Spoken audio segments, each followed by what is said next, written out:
22 अप्रैल 2025 वह दिन जो भारत के इतिहास में दर्ज हुआ एक दर्दनाक घटना के लिए।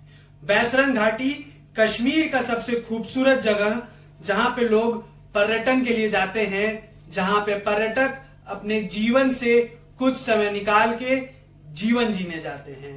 उस दिन वहां परिवार थे, बच्चे थे, नए नवेले शादीशुदा जोड़े थे, जिनको भनक नहीं थी कि अगले कुछ मिनटों में सब बदल जाएगा। गोलियां चली और लोग मरे।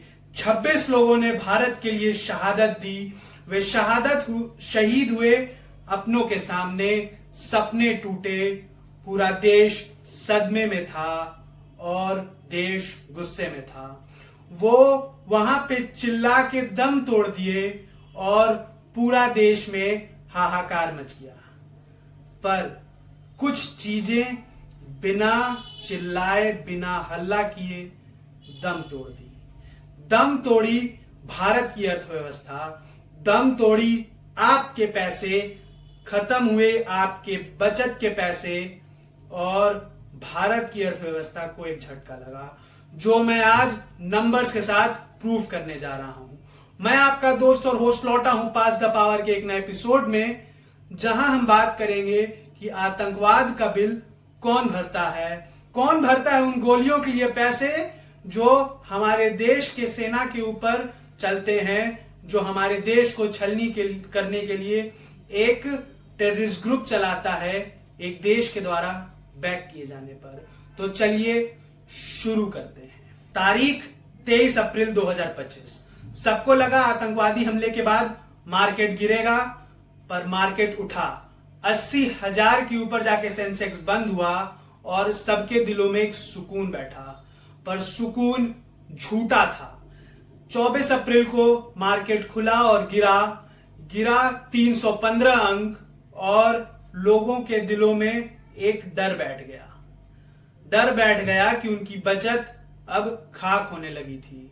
डर बैठ गया कि लॉन्ग टर्म इन्वेस्टमेंट का प्लान उन्होंने जो किया था उसे पोस्टपोन करना पड़ा और डर बैठने के कारण उन्होंने मार्केट से अपना पैसा निकालना शुरू कर दिया। आईएक्स फियर इंडेक्स 8.2 जम कर गया, जो उस महीने का सबसे ज्यादा था, और भारत की अर्थव्यवस्था डगमगा गई। ऐसा सिर्फ एक बार नहीं हुआ है, ये बार बार होता है। 26/11 के हमले के बाद भी मार्केट क्रैश किया था मार्केट 13 दिसंबर 2001 को, जब भारत पे पार्लियामेंट पे आतंकवादी हमला हुआ था। और आतंकवाद बार बार एक अर्थव्यवस्था को झकझोरता है। आप मान लीजिए कुछ पैसे लगाए हैं मार्केट में, वो गिर जाता है बिना आपकी गलती के, बिना आपके एनालिसिस फॉल्ट के। क्यों?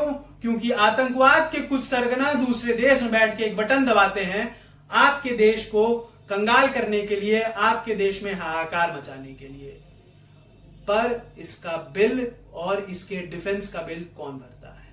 भरते हैं आप, भरता हूं मैं, और भरता है इस भारत में काम करने वाला हर वो व्यक्ति जो टैक्स देता है, चाहे डायरेक्ट हो चाहे इनडायरेक्ट। भारत का व्यक्ति प्रगतिशील है, भारत की सोच हमेशा डेवलपमेंट के तरफ अग्रसर है, पर कुछ दुश्मन देश जो खुद कटोरा लेके घूम रहे हैं, वे चाहते हैं कि आपके देश को कंगाल करें।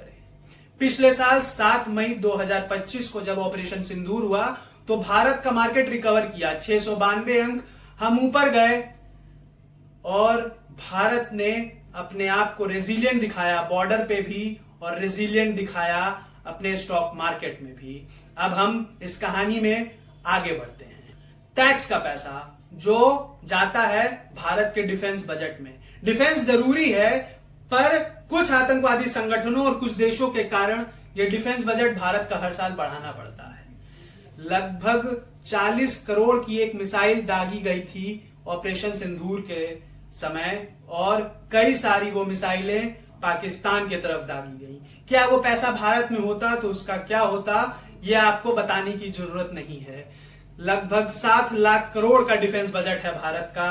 क्यों? क्योंकि पाकिस्तान से टेरर अटैक्स होते रहते हैं। पाकिस्तान समय समय पर अपनी गीदड़ भभकी भारत को दिखाते रहता है और बाद में मुंह की खाता है। ये पैसा जो टैक्स का आप देते हैं वो खर्चा होता है भारत की सेना पे, भारत के डिफेंस पे, भारत के मिसाइल पे और भारत की डिफेंस टेक्नोलॉजीज पे। अगर आतंकवादी संगठन अपने हरकतों से बाज आ जाएं तो ये पैसा भारत में खर्चा होगा स्कूल पे, भारत में खर्चा होगा बेसिक एमिनिटीज पे, भारत में खर्चा होगा हॉस्पिटैलिटी पे, भारत में खर्चा होगा हेल्थ केयर पे। पर नहीं, ऐसा देखा गया है कि जब जब टेरर 1% से ऊपर जाता है तो एफडीआई 0.1% से नीचे गिरती है। एफडीआई भारत में लाती है नौकरियां, इन्वेस्टमेंट्स और सबसे ज्यादा खुशहाली का एक इंडेक्स जो भारत में नौकरियों से आता है। एक परिवार की रोजी रोटी पलती है तो वो खर्चा करता है और एक लिक्विडिटी बनी रहती है आपकी इकोनॉमी पे, और ये लिक्विडिटी खत्म हुई है बैसरन घाटी कश्मीर में। साल 2025 में जब हमला हुआ अप्रैल के महीने में तो टूरिस्ट वहां से गायब हो गए, टूरिस्ट वहां जाना बंद कर दिए और कई महीनों तक कश्मीर के कई परिवारों को बदहाली में जीना पड़ा। जो शिकारा चलाते थे, जो घोड़े चलाते थे, जो होटल्स थे, जो रेस्टोरेंट्स थे, वहां पे पर्यटन और पर्यटक स्थल जाना बंद कर दिए तो धीरे धीरे लोगों की आमदनी कम हो गई, कश्मीर की जीडीपी डाउन हो गई। अगर आप महाराष्ट्र में बैठे हैं, झारखंड में बैठे हैं या किसी और अन्य राज्य में बैठे हैं तो आपको लगेगा इससे आपको क्या फर्क पड़ता है। मेरे भाई, फर्क पड़ता है। ये देश आपका है और ये देश कश्मीरियों का भी है। ये कश्मीर की जीडीपी गिरती है तो भारत का डेवलपमेंट रुकता है, भारत की जीडीपी भी गिरती है और हमें फील होता है। आज लगभग 1 साल बाद भी जब हम पहलगाम हमले पे मुड़ के देखते हैं तो ये ह्यूमैनिटी पे सबसे क्रूर हमला कहा जा सकता है, जहां पे अपने परिवार के सामने ही उन्हें एक धर्म के लिए मार दिया गया।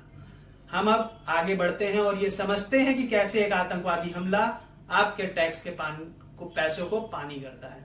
मिसाइल्स में आप खर्चा करते हैं, आप खर्चा करते हैं डिफेंस बजट में और आप खर्चा करते हैं उन जगहों पे जहां पे आतंकवादी संगठन को न्यूट्रलाइज करने के लिए आपकी सेना दिन रात मेहनत करती है। भारत के जवान अपनी जान की बाजी लगा के देश में शांति बनाए रखते हैं। अब लौटते हैं इकोनॉमी पे। बैसरन घाटी आज लगभग 1 साल बाद भी वीरान पड़ी है। पर्यटक जाते तो हैं पर ज्यादा दिन रुकते नहीं। बड़े बड़े न्यूज चैनलों को वहां के लोगों ने एक इंटरव्यू में कहा है कि लोग आते हैं, रुकते नहीं। और ऐसा नहीं है कि जो पाकिस्तान कर रहा है उससे वो बहुत फल फूल रहा है। पाकिस्तान एक टेरर फंडिंग देश है जो टेरर को फंड करता है और उसकी भी इकोनॉमी अब आईसीयू में है। वो आईएमएफ से लोन मांगते रहता है, वो पैसे के लिए नीचे और निम्न स्तर पे गिर जाता है और कई बार वो अपनी इस गीदड़ भपकी को अपने देश में अपनी जीत के तौर पे दर्शाता है।